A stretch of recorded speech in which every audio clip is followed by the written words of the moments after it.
Venue IQ, the award-winning UK-based event platform, are proud to partner this podcast series. We really hope you enjoy it, and when you're done, head over to venu-iq.com to find out all about our on-demand event builder service, featuring fully branded native apps and hybrid web platforms created in as little as 24 hours. We believe in live events and getting your audience to the most important content, sponsors, exhibitors, and opportunities as quickly and as easy as possible. We don't believe in gimmicks, so you won't find any avatars or digital buildings anywhere in sight. Venue IQ had already won awards for Best Conference Technology and Best Use of AI, and that was before we added registration, live streaming, one-to-one video meetings, video breakout sessions, and much, much more. Simple, transparent pricing that won't blow your budget from a UK-based team who really care. At Venue IQ, we work to ensure your event, whether live, virtual or both, can be a monumental success in this brave new world. That's venu-iq.com. Enjoy the podcast. Good afternoon, good evening, good morning, wherever and whenever you are tuning into this edition of the Event Industry News podcast. On today's podcast, I'm joined by Mike Ford. Now, Mike is the Director of Strategic Engagement for the full service agency, better known as Touch. And Mike's had over 20 years experience in the live event communication and engagement space. Mike's worked in numerous countries, experiences multiple of cultures, industries and audiences, and ultimately Touch help people deliver fantastic events and experiences. Now, today, Mike is actually here to talk to me a little bit about the virtual world. And for Touch, this is not something recent. It's not just a COVID, a pandemic thing. These guys have been doing virtual and online engagement and events for many, many years. So he's here to talk a little bit about what they've been up to in the past, what they're up to currently, and what they think maybe is coming in the future. So Mike, welcome to the podcast. Hi, good morning, or good afternoon, or good evening, wherever you might be. You have to cover it all off because you never know when somebody's going to be tuning in. The world's a small place. This is it. We still have people. I mean, I think our Event Industry News is on something like 170 episodes now since we first started many moons ago. But still, some of that content is still relevant to people, and they kind of tune back in years in the past. So yeah, we cover it off that way. But Mike, tell us a little bit more about your career in the event space, how you got to now be with Touch or managing Touch. Like, how did you get into the event space? Yeah, so it's a long time ago. I joined a incentive travel company back in the day, 1989, I think it was, and met there one of my now business partners and fellow directors, and our chairman, Patrick Collins. And that was a company called Universal. We then took that and led that till 2008 and sold that to Ashfield, which then became Universal World Events, then became Ashfield Meeting and Events. And then we started Touch about 10 years ago now, with a view to doing things slightly different. We were very much event management at its core. Yep. Whereas with Touch, it was much more around engagement, whilst clearly still focused on events, but it was much more around really engaging audiences in a different way, because we felt there was an opportunity to do things differently. Yep. And that's how we started Touch. And now we're 70 odd people, offices in the US and here, doing a wide range of activities, not just in the event space, but in communications, in creative, in strategy, production. And obviously, most recently, although we've been doing it probably for 4 years now, we've seen a major uptick in the virtual engagement space. Absolutely. So 4 years ago then, what did the first virtual event that you were involved in look like, and what was the reason behind doing something like that? Because that was quite pioneering even 4 years ago. There wasn't many people around doing it. Yeah, so we started talking to one client specifically. They ran a global brand forum, which in essence was them bringing together all of their global sales and marketing functions. And they did that as a face-to-face event for 5 years. And then it got to 2000. And so in 2016, we said, well, why don't you try and encourage a wider audience by running this virtually? So in essence, a hybrid. So you do the live event, but you stream it and you create an online audience for your other thousands of employees can join. And they weren't comfortable with it in 16. In 17, we went and spoke to, and we ran it as a hybrid, and then it went fully virtual in 18, mainly because they were going through some major budget constraints. And they said, look, we can't run this meeting. And we said, well, we can probably do it virtually, fully virtual, for 10 to 20% of your investment. Wow. And they said, okay, can you show that to us? And so we did. We went to them with the concept, and we ran what was then called Virtual Brand Forum in 2018, which started way back in 17 from a planning perspective. And we turned what was a 3-day virtual event, a 3-day face-to-face event, into a 16-week virtual campaign with a number of live points along that journey. And then we won awards for that, 3 awards for that last year, as the best use of technology, best use of best healthcare event in a digital space. So just going back then, just a little bit, you mentioned, I think, was it 2016, that the customer was quite resistant to going that route. What do you think that main driver of resistance was, and what do you think changed their mind? I know you mentioned budget, but were there other things as well? No, it was purely budget. It was, it's either going to happen this way or not at all, because we physically don't have the funds. So it was more about how can we deliver this. They then bought into it. And so it was, resistance is the change. People, they thought, no, we're not ready for that. We get all the value out of it from a face-to-face perspective. Mm-hmm. And I think that's human nature. I think that's the evolution we're on. You still see many organizations, even today, facing those same challenges of change. We've been forced to go there now as a society and as an industry. Our hands been tied behind our back to go there. There's many learnings, even in the 6 months since everyone's had to jump on that virtual bandwagon. There's many learnings along that way, but the biggest has been around, human nature and need for change, whereas actually change has driven us versus us driving the change. Yeah, I totally agree with you. Me being, I guess, so into technology, and that's outside of the events industry, I embrace the change personally. I'm a first adopter. I like to get the latest and greatest. I was that geek last night watching the Apple keynote, seeing what new tech they'd got come out. So do you queue outside the Apple store for the latest phones? Are you one of those? Not quite, mate. Amazon is my best friend. I can just order it and it gets delivered now. I probably would have been back in the day if I'd have maybe when I was younger had a bit more free cash and kind of had that ability. But I've always been a first adopter, and for me, coming from that background, I always could see the potential in hosting online or hybrid events or virtual events. I've never had the constraints of budget to do that, but I can see, it's interesting to me that I've seen through, like you said, being forced down the route, the adoption and I guess the level of innovation and change that the industry is going through at the moment. I know there's lots of people out there, me included, that can't wait to get back to physical events because there's something really special. But virtual and hybrid offers so many other advantages in addition to face-to-face. I think it would be remiss of us to kind of dismiss that going forward and kind of leave it behind. Yeah, totally. And I'd agree with that. And I think the biggest question that people are asking is, what's the future? Because I think there is always value in face-to-face. We're human beings at the end of the day, and that human interaction, that networking, that physical connection of reading someone's body language, seeing them, connecting with people, feeling the energy in a room, that won't go away in terms of being a human need. No. But that either or argument, I think, needs to evolve into an argument, into a story of and. So I don't think it's an either or nor. Yeah. It's an and. So what does that and look like? And for us, the future is, in our humble opinion, it's about and. So how do we embrace and encourage audiences to embrace virtual? And there are many pitfalls and things that you need to consider. But also in future, when it is face to face, it's not a case of, well, let's just wait till this phase is over and then it will go back to the way it was.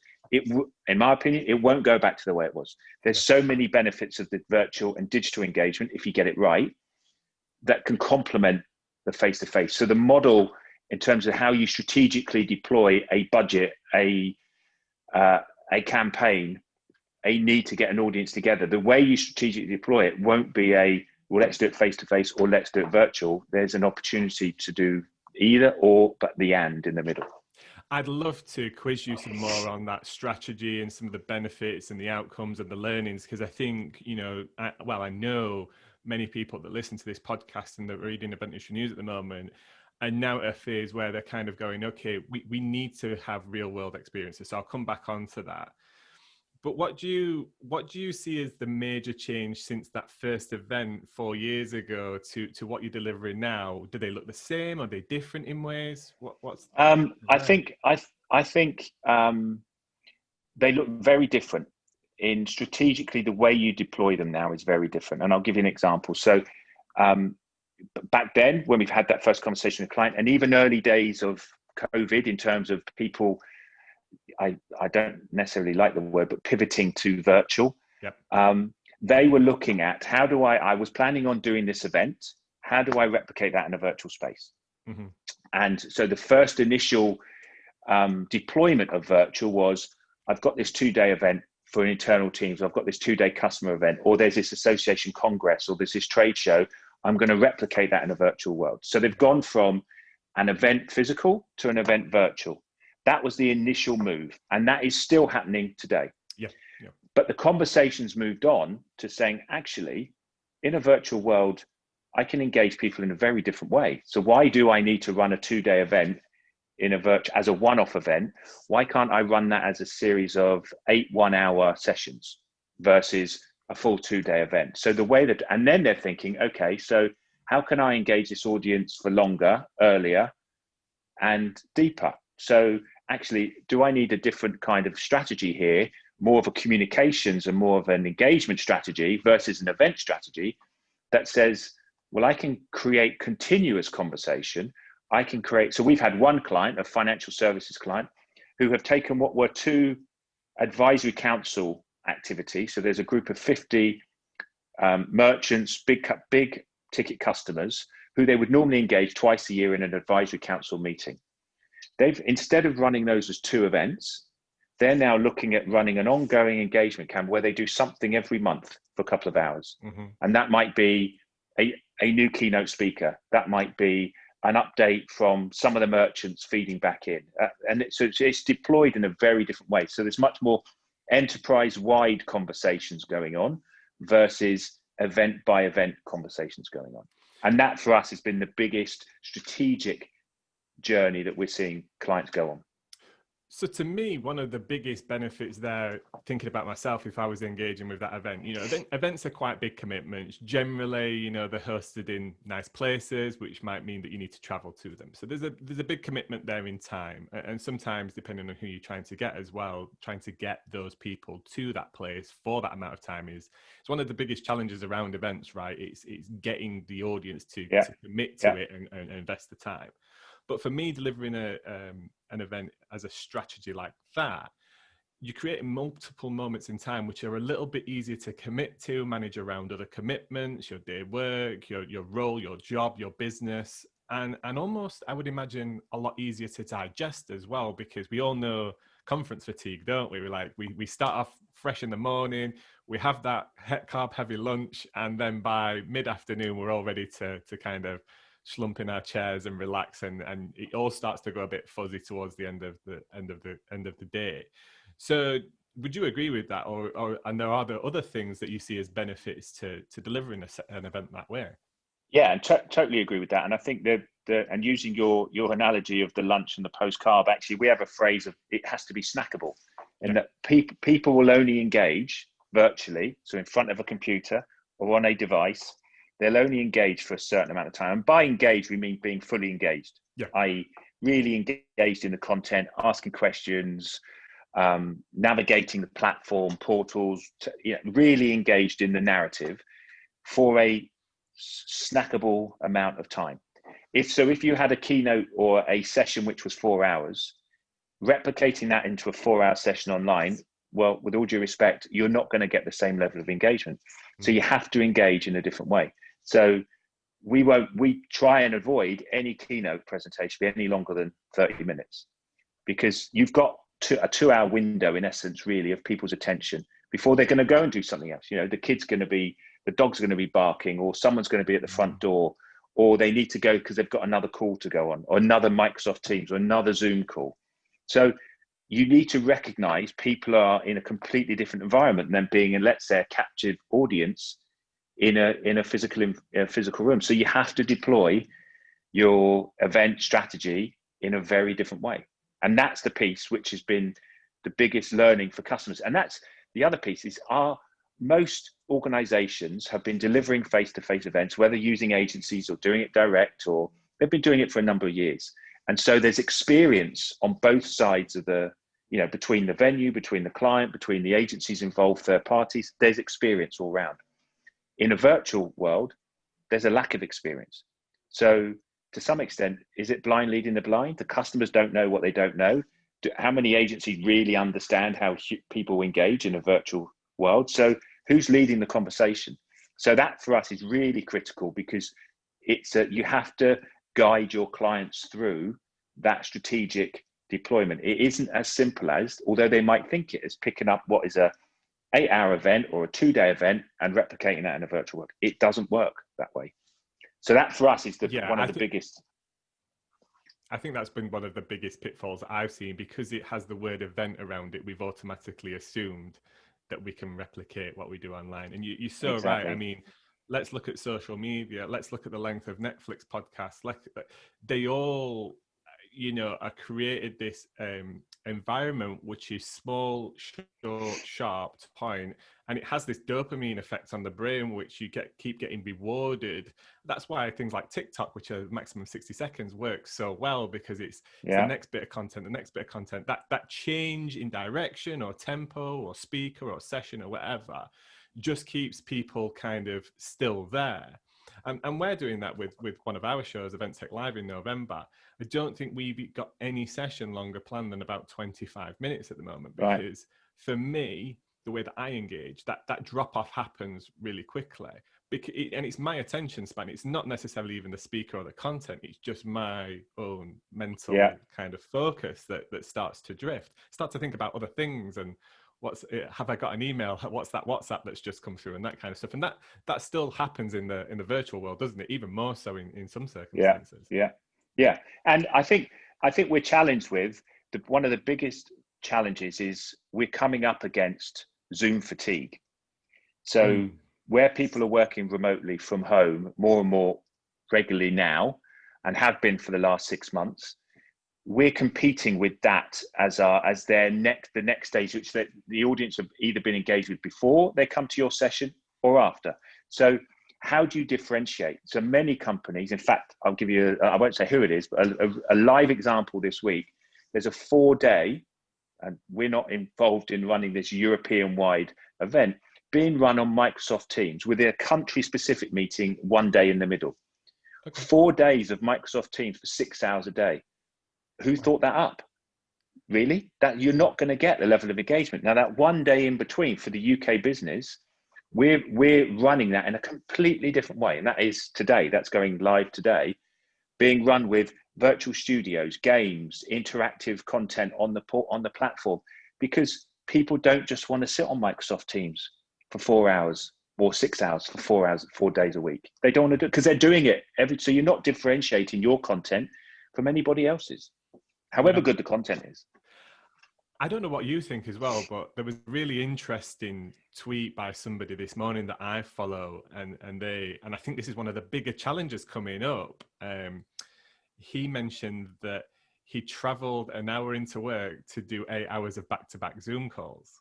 And I think Zoom and Microsoft Teams and that level of the way that we're communicating now seems to have changed a little bit. And I think that will happen going forward, because there is something better about seeing people face to face, but there's still a place for the traditional phone call.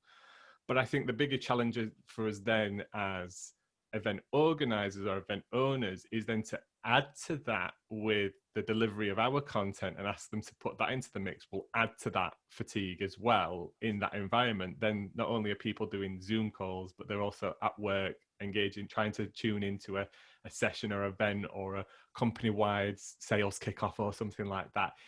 We need to come up with better ways. And I think one of the things that I've seen is people are always thinking more is better.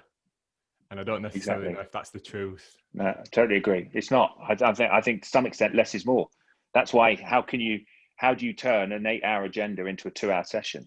Not Yeah. easy, but that's where it needs to land. Where do you think virtual events, hybrid events are going then? What if I asked you to look into your crystal ball now, what does that look like over the next 12, 18, 2 years, 3 years, if we can see that far? As I said, I don't think for me, it's not a journey of either or. I think it is a journey of and so the hybrid event, I think, will become much more relevant. And by hybrid, I mean certain people there, a number of people physically there, and others joining, and that event being streamed, breakouts having some people physical, some people virtual. So you create as seamless an experience for the virtual attendee as you do for the live attendee. And there's obviously a number of techniques in doing that. And I think what it will also bring to the fore is the production quality that sits in between all of those different elements. And even in just purely virtual today is paramount. Everyone is focused on tech. How many different providers have you seen come up and say, we've now got our own tech platform. We've got this tech platform. We can do this. Yeah, great, fine.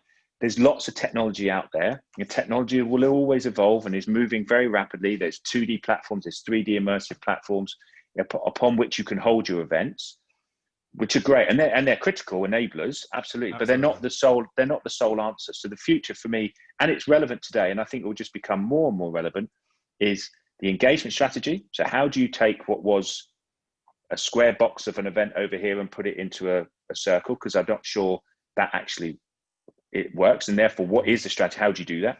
Secondly, how do you create the right production environment?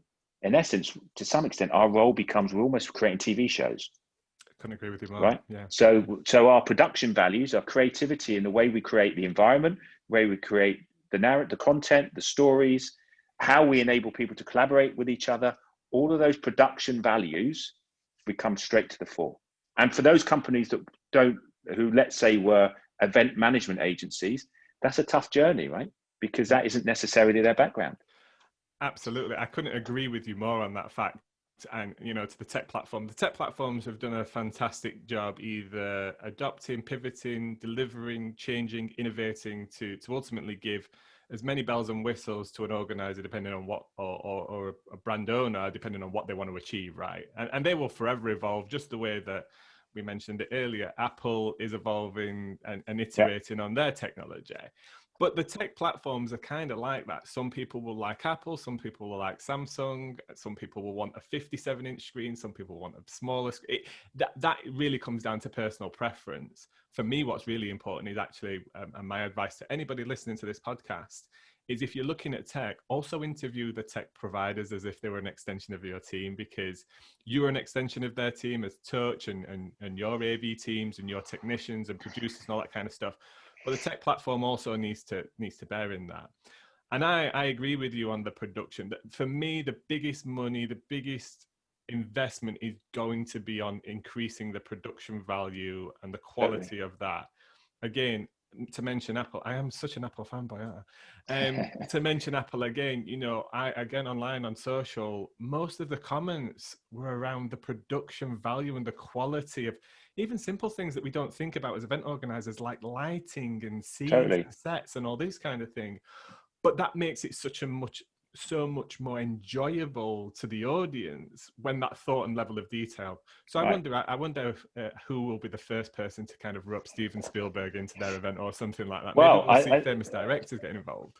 Totally. And we've actually seen the skill set change in the last year here within the agency. We've got much more creative storytellers, script writers, producers becoming involved, because how you deliver content is, so let's say you deploy an event platform in whether 2D or 3D, and then you go into the main auditorium for that session and it becomes a Microsoft Teams call. Well, what's the point?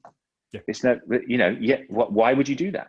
Versus actually create a virtual studio, bring people into a virtual Q&A session, make it a TV production.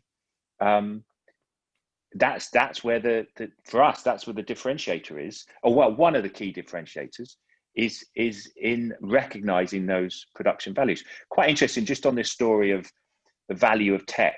So we've actually, and I'm not saying it's because we've been successful in 5 or 6, but we've actually taken part in 6 and probably 7 now virtual event provider RFPs. So rather than just being an event agency or rostered, actually we want virtual event providers, and they're going to a number of different types of agencies for that.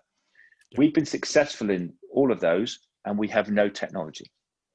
Interesting. So what do you we think? have no technology. So we've gone in because but we've been employed as a virtual event provider to provide the technology, but we're not saying we've got our own technology platform, because we don't.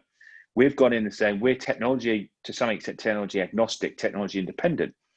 But because for us, there's no one piece of technology that fits the bill for every single client requirement.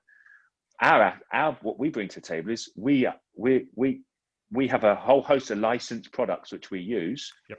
And we say for this client, they need a piece of this, a piece of this, a piece of it, and we put them together for that specific client requirement.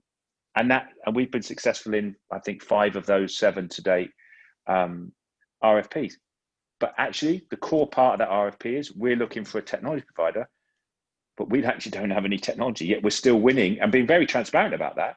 And that's what clients are buying. They're going, well, actually, I hear that. That makes sense, because it's the way, the approach to it versus the actual software itself, how it's deployed. Absolutely. It's like in construction, isn't it? You don't go to one brick company and then build your house just because they have bricks. You go to a construction company who can see, this is the vision, build me that out of the best, most cost effective, most ecological materials out there, and ultimately you'll get what you want out of it. And I couldn't agree with you more that this is the way that events are going. I think agencies like yourself, and I'm seeing smaller individuals pop up that are very much understanding. And I have to say, we mentioned the word pivot earlier, and I know I've got the sign in the background, which is something I've just got up at the moment, is the word of the moment. And I agree to you. And one of my biggest frustrations is that would not have been a word if our industry on the whole had invested much more time in developing digital skills and broadcast level skills. And I know some of that has been forced through the necessity of it at the moment, but all of that opportunity existed before the pandemic. And I think that's the biggest thing that our industry will have to do, is continually invest in, understand technology, understand platform, understand production, the value of production, how to do it differently, formatting of sessions, what works online, what works hybrid, what works physical, how to tie all that together.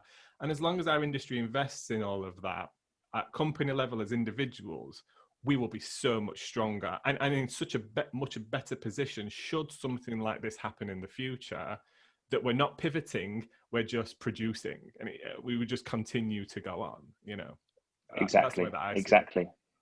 I totally agree. Now, I think it's a little harsh to say the industry didn't react because the industry reacts to need, and I don't believe there was necessarily a need there from the majority of customers to shift to. I gave you one example, but I'll be honest, that's one example. We're running 300 events a year. That was one event in 2000, and we started in 17. In 2018, one event, which was a virtual event when we started, which then led to 2 in 19 before we got to the crisis or the epidemic hitting and lockdown in March. So there wasn't a need in the marketplace, and I think industry responds to market need. So I think yes, and who could have foreseen that coming so quickly? I'm not sure anyone could. So I think it's a little harsh to say we didn't respond as I think we have as an industry, and I think you'll see certain type of agencies able to respond. Those that are, my view, and some may not like me saying this, those that say, okay, we'll just let it pass. This is just going to be a bad 12 months. We'll go back to the way they are. So we get your head out the sand, because I don't think my view is it's not going back to the way it was. And I think with that, that's not a negative. There's so much opportunity to embrace, because you can actually differentiate your business. So from an event management agency, if you're a venue finding agency or you are a core event management logistics agency, that market's been commoditized for the last 10, 15 years and continues to be commoditized. So this gives you a differentiation, an opportunity to offer so much more added value, add so many more strings to your bow from a services standpoint than you would previously ever imagined. Now, those that embrace that take that on, and it's not straightforward and it's not easy, there's massive opportunity ahead. Those that don't, well, then the future might be somewhat difficult. I totally agree. I think my point around was just that the technology, the digitization, the ability to do things had existed long before the pandemic, and Definitely. I think some people were in a better position to deal with that than others. Yeah. But you're right. It's while the grass is green, why look over the other side of the water, right? While good things are good. I guess one of my last questions for you, because I know this is always of interest to our readers. What's been your favorite kind of session format? And it doesn't need to be a content session. It could be just anything that you've helped to produce that you thought, wow, that was a really good idea. That left people going away feeling much, much better. Have you got any examples that you can share with us? In fact, we did one. We did one on Monday this week. We turned what was a company strategic day. We turned it into an S Factor show. So in essence, like the X Factor, and we had online auditions, and then we had finalists, and we created virtual studios, and that was fun. And that went down, and then we had virtual cocktail hours, and then people voted for auditions, and all this done live, but in a virtual space. That was one, much more on the fun side of it. We turned what was a high level 2 weeks ago, a high level 500 people global senior leadership meeting, which was a full 2-day meeting. We turned that into a week of 2-hour sessions, engaging these leaders, and the feedback was phenomenal. In fact, one person said, structuring the agenda the way you did was genius, enabled us to continue doing our day job, yet still really engage. And some of that content was delivered in 3D. So there was 3D animation. It was in a 3D space. So some of that was pretty creative. For us, it's about, for us, once we've done that event, whether it's really creative content or whether it's actually a keynote presentation or whether it's using interactive collaboration tools with QR codes and getting polling and people asking questions, whatever that level of complexity, for us, it's the success of that. And the bit that really inspires me is clients coming back and going, I want more of that. The audience loved it, so I want more. And how do we evolve that to the next level? And then when you get into sector specific stuff, specifically in healthcare, oh my God, the opportunity is significant because they have audiences they need to engage, whether they be doctors, physicians, people they can't see, patients, their own staff.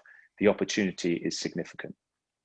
So that's what excites me about the future. Did that answer your question? Yeah, absolutely.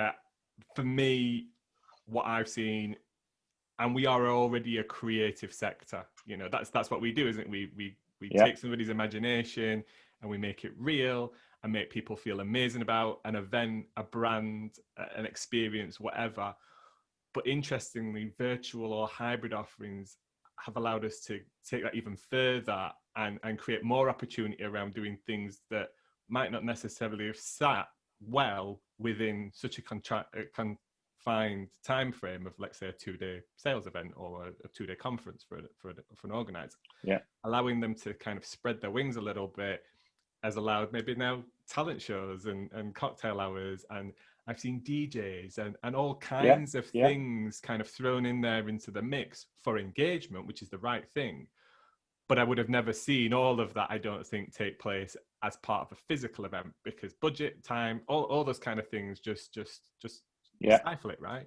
So that's one of the things that I think we'll see much more as part of events and experiences going forward, especially hybrid world. So there's a key word you used there, which is, and you used a variety of different examples, and then you said, and we use that for engagement. That for me is the industry we're in. We are now in the engagement industry. We're not in the events industry. We're in the engagement industry, and the tactics of how we deploy that engagement, there's a myriad of different ways of doing it. And for us, for me, the engagement is the key. And I'd like us to almost think about rebranding our industry from being the events industry to the engagement industry, because that's ultimately what an event is, a tactic to engage. And we're about audience engagement. I think you're on the right path, and I wonder whether it goes one step further. things that I'm seeing people talk about already is they're a community engagement organization. So they have a niche, they have a community, whether that be an external event or a company, that company's staff are still a community. And their job is to continually engage and supply good content to them, information, news, whatever. And I wonder whether we'll see agencies like you guys as well also become that community strategic support underneath it all the way through 365 days a year. And we talked about the 365 kind of engagement circle for many, many years, but now starting to really make sense that events are part of community engagement, and there's podcasts and news and all that kind of things that we can deliver to them. And but to do it well is going to need a strategic partner who understands many different ways of doing things and can help support a business doing it underneath and doing it well. Exactly. And an event is purely one channel under that banner of engagement. Absolutely. Mike, thank you so much for coming on today. I know we've got you guys speaking at Event Tech Live, so if you've listened or watched today and you want more of this good stuff, we've got these guys speaking at Event Tech Live in November. Mike, where can people reach out to you individually or check out what you're doing at Touch? Look at our website, it's touchassociates.com, or feel free to contact me at mike.ford@touchassociates.com. Brilliant. Mike, thank you very much for coming on, and we'll catch you in the next one. Yeah, you're welcome. Cheers.